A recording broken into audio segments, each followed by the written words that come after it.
Desastres no Egito Medieval é um podcast da Hopeful Brasil que investiga como o Egito enfrentou terremotos, cheias do Nilo, secas e fomes entre os séculos 13 e 16. A partir de fontes históricas, analisa como os desastres foram percebidos e interpretados, relacionando natureza, religião e poder. Os episódios também abordam as respostas sociais aos desastres, como rituais, decisões políticas e estratégias de adaptação, conectando a história dos desastres às lições para o presente. O debate sobre este episódio foi gerado pelo Google Notebook LM e passou por revisão humana. Bem-vindos a mais uma análise aprofundada. Hoje a gente vai para um lugar e um tempo bem específicos, né? Pois é, a gente está indo para o Egito durante o Sultanato Mameluco. Exato, ali entre 1250 e 1517.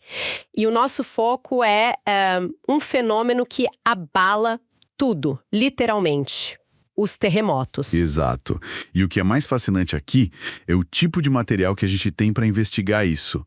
Não são só crônicas secas, sabe? Tipo, uma lista de eventos. Não mesmo. A gente tem textos cosmológicos, tem compêndios de maravilhas esquisitícias, até manuais de previsões. Uau! É um conjunto de fontes muito rico, que permite ver um desastre natural por, assim, múltiplos olhos.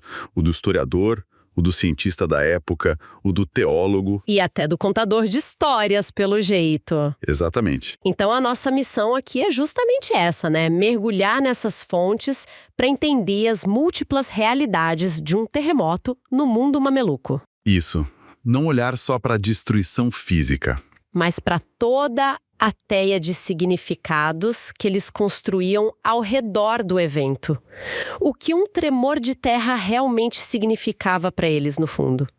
Essa é a grande questão. Bom, para começar, vamos ao mais básico. Imagina que a gente está no Cairo, lá por volta do ano 1300. Acontece um terremoto gigante. Como é que um cronista da época ia registrar isso? O que era importante anotar? Ok. A estrutura padrão que eles usavam seria um kabar. Pensa nisso como, sei lá, um boletim de notícias. Um kabar, certo. Ele teria os elementos que a gente espera. A data, o local, a duração. A hora era muitas vezes imprecisa, algo como depois da oração da manhã ou no meio da noite. Entendi. Mas o ponto crucial, onde a visão de mundo deles realmente aparece, é na descrição da intensidade. Porque, claro, não existia uma escala Richter. Certo, sem números. Então, como é que eles passavam a ideia de que esse aqui foi dos grandes? Eles tinham um sistema bem sofisticado, na verdade, baseado em 3 pilares. O primeiro era a própria terminologia. As palavras importavam. Ah, interessante. Havia uma diferença clara. Um tremor leve, um abalo, era uma rashfa. Agora, um terremoto de verdade destrutivo era uma zalzalá. Zalzalá. E para dar a dimensão, eles adicionavam adjetivos bem fortes como azima, que significa grande, maciço, ou shadida, que é forte, violento. Então, a escolha da palavra já era o primeiro nível do alerta. Entendi. A palavra em si já carregava um peso enorme. E qual era o segundo pilar? O impacto emocional e social. Os cronistas, eles eram mestres em descrever o caos humano. Eles não diziam, o tremor foi de 7,2 na escala. Eles mostravam, não contavam. Exato. Eles diziam, as pessoas saíram correndo em pânico, as mulheres com as cabeças descobertas. Espera um pouco, esse detalhe, cabeças descobertas, isso parece específico demais. Tinha um significado maior? Um significado imenso. Para uma mulher sair em público sem o véu era uma quebra gravíssima do decoro. Um tabu social. Ah, claro. Descrever isso era o equivalente a dizer que a ordem social fundamental tinha se rompido. Era o caos absoluto. Outros relatos falam de mulheres grávidas dando à luz prematuramente pelo susto. Nossa. Esses detalhes, sabe, eles comunicavam a força do evento de uma forma que nenhum número conseguiria. Uau. É como se o pânico fosse um sismógrafo humano. A reação das pessoas era o próprio medidor da força do tremor. Exatamente essa ideia. E isso nos leva direto ao terceiro pilar. Os danos materiais. Certo. Mas, de novo, com um foco muito específico. Eles não se preocupavam em listar quantas casas de civis caíram. O foco era nos edifícios que importavam simbolicamente. As grandes mesquitas, os minaretes. Isso, as muralhas da cidade, a cidadela, os símbolos do poder religioso e político. Faz todo sentido. A destruição desses marcos era a verdadeira medida da catástrofe. Se o minarete da mesquita de Al-Hakim desabaçasse, isso não era só um dado arquitetônico, era um golpe no coração da identidade da cidade. Então, para resumir, um terremoto não era medido em energia liberada, mas em significado abalado. Perfeito. A verdadeira escala Richter deles era o abalo na ordem social, política e divina. Isso é incrível. E eu imagino que no meio desse caos todo, a pergunta na cabeça de todo mundo era uma só. Por quê? Por que isso está acontecendo? As fontes davam uma resposta única para isso. Longe disso. E é aí que a complexidade dessa visão de mundo se revela. As fontes nos dão pelo menos umas 3 camadas de explicação que, para o nosso olhar moderno, parecem contraditórias. Ah, é? Mas para eles, elas coexistiam perfeitamente. A primeira camada é o que a gente poderia chamar de científica. Científica como? Eles tinham uma teoria geológica ou algo do tipo? Tinham. Eles herdaram muito da filosofia natural grega, principalmente de Aristóteles. Certo. A teoria que predominava é que os terremotos eram causados por grandes bolsões de vapores quentes e secos que ficavam presos no interior da Terra. Quando esses vapores tentavam escapar com violência, a Terra tremia. Uma explicação bem física, quase geológica. Sim. Autores como Aldimasqui descreviam isso como parte de um ciclo natural de destruição e renovação. Um terremoto podia derrubar uma montanha, mas também podia criar uma nova fonte de água, uma caverna. Era uma força da natureza. Essa explicação aristotélica é surpreendentemente moderna. Mas imagino que não era a única que circulava. As fontes também trazem outras histórias, né? Algo sobre um touro e uma baleia. Ah, sim. E eram extremamente populares. Isso nos leva à segunda camada de explicação, a mítica, a cosmológica. Que vinha daqueles livros de maravilhas e esquisitices. Exatamente, os Ajaib, o Aharaib. Eram livros que mapeavam o cosmos de uma forma muito mais imagética. E o que essa cosmologia dizia sobre a estabilidade da Terra? Bom, ela descrevia uma estrutura grandiosa. A Terra, que era plana para eles, estaria apoiada sobre o chifre de um touro cósmico gigantesco. Um touro cósmico? Que imagem! E quando o touro se cansava, ele simplesmente movia o peso da Terra de um chifre para o outro. E aí, o planeta tremia. E a história parava por aí ou ficava ainda mais complexa? Ah, ficava. A estrutura continuava, camada sobre camada.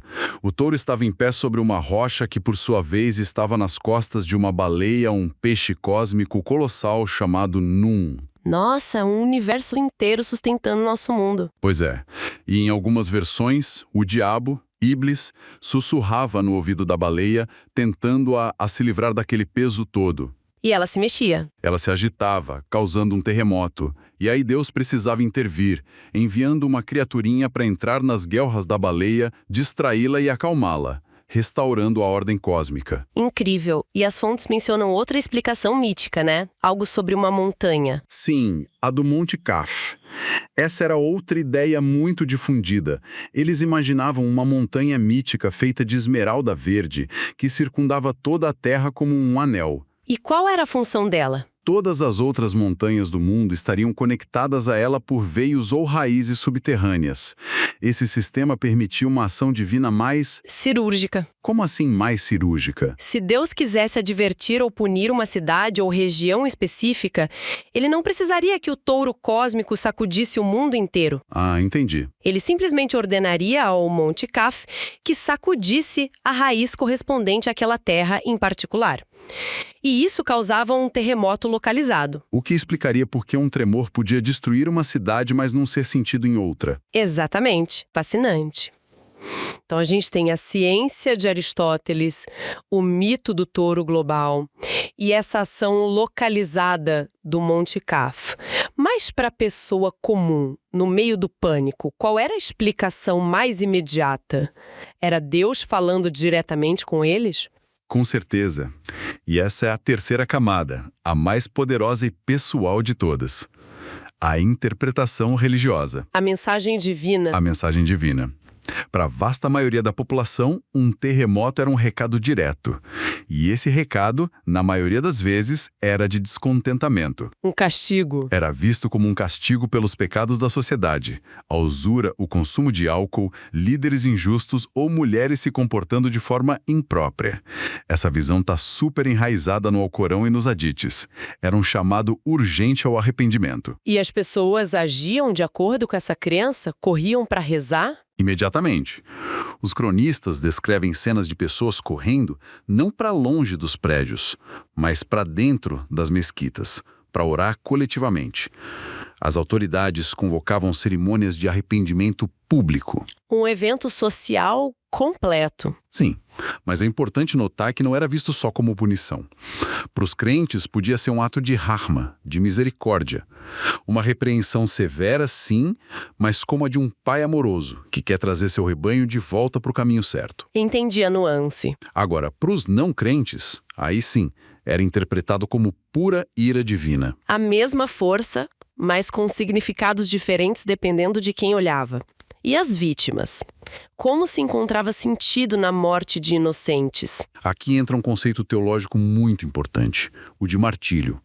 Uma pessoa devota que morria soterrada sob os escombros podia ser considerada uma mártir, uma shahid. O que devia trazer um consolo enorme, imagino. Um consolo imenso e um propósito para uma morte que, de outra forma, seria só trágica e sem sentido.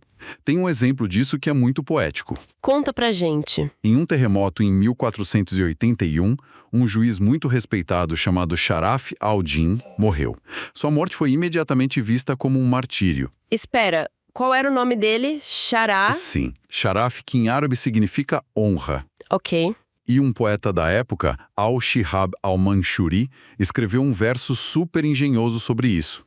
Ele fez um trocadilho dizendo que a vida do juiz transcorreu em honra, Sharaf, até que foi levada pelas ameias, Shuraf, do edifício que desabou sobre ele. Que incrível! É uma forma de encontrar beleza e significado poético no meio da tragédia. Exatamente. Um evento real. As fontes falam muito de um terremoto devastador em 1303. Esse evento foi tipo o teste definitivo para essa visão de mundo. Foi, sem dúvida, um divisor de águas. O terremoto de 8 de agosto de 1303 foi um evento de proporções épicas. Ele não atingiu só o Cairo, mas toda a região do Egito e da Síria. E chegou a causar tsunami? Sim. Em Alexandria, ele provocou um tsunami que varreu parte do porto e danificou gravemente o famoso farol, uma das maravilhas do mundo antigo. Uau! E no Cairo, o centro do poder mameluco, como foi? A destruição foi massiva. Grandes mesquitas, muralhas da cidade e dezenas de minaretes desabaram.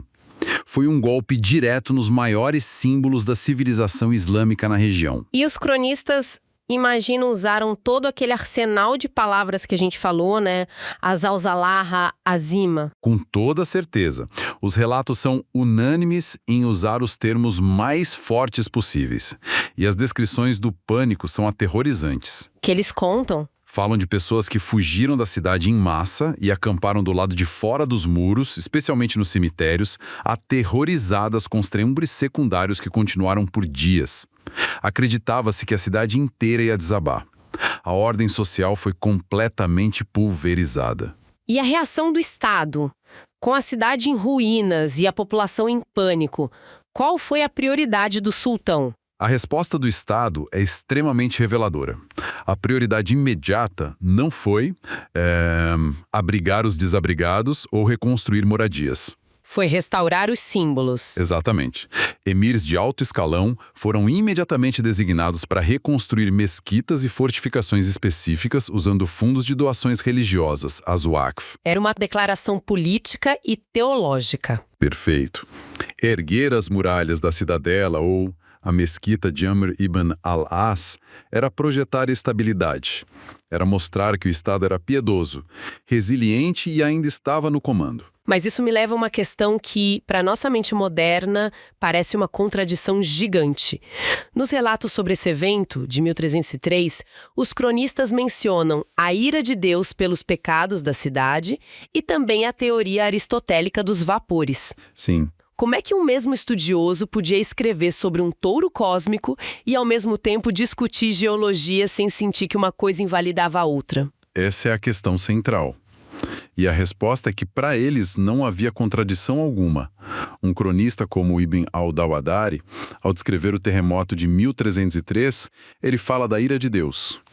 Algumas páginas depois, ele tranquilamente menciona a teoria dos vapores. Sem problema nenhum. Nenhum. Em outro ponto, ele atribui o tremor à ordem de Deus para que o Monte Kaf sacudisse suas raízes.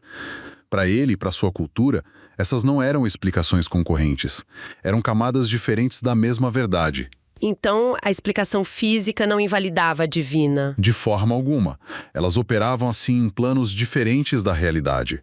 Uma explicava o mecanismo físico, o como a coisa acontecia. A outra explicava o propósito, a causa primeira, o porquê. A vontade de Deus. A vontade de Deus era a causa primária. Os vapores ou o movimento do Monte Kaf eram a causa secundária, um instrumento que Deus usava para executar sua vontade. Não havia dissonância cognitiva. Uma explicação completava a outra. Exato, compondo uma visão de mundo muito mais rica e multifacetada. Então, o que a gente conclui é que ao olhar para um terremoto através dessas fontes mamelucas, não estamos vendo só um desastre natural. Estamos vendo toda a cosmologia de uma sociedade exposta. Exatamente. Sua ciência, seus mitos, sua fé, sua política, tudo se entrelaçando para dar sentido a um evento aterrorizante e incontrolável. O terremoto rasga o véu da normalidade e revela as estruturas mais profundas de crença de uma cultura. É isso. Um único autor podia, sem qualquer problema, descrever a teoria dos vapores, recontar a história do Monte Kaf e atribuir tudo à vontade divina.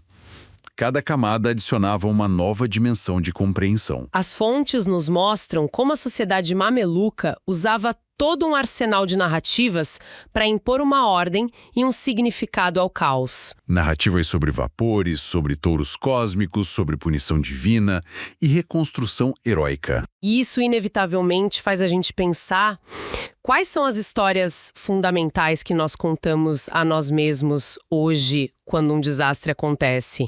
E quão diferentes, ou talvez surpreendentemente semelhantes, elas realmente são das deles. Este foi o Desastres no Egito Medieval. É um podcast da Hopeful Brasil que investiga como o Egito enfrentou terremotos, cheias do Nilo, secas e fomes entre os séculos 13 e 16. A partir de fontes históricas, analisa como os desastres foram percebidos e interpretados, relacionando natureza, religião e poder. Os episódios também abordam as respostas sociais aos desastres, como rituais, decisões políticas e estratégias de adaptação, conectando a história dos desastres às lições para o presente. O Desastres no Egito Medieval está disponível no Spotify e no canal do YouTube, TV Hopeful. Se quiser saber mais sobre como trabalhamos com educação em desastres, confira mais em hopeful.pro.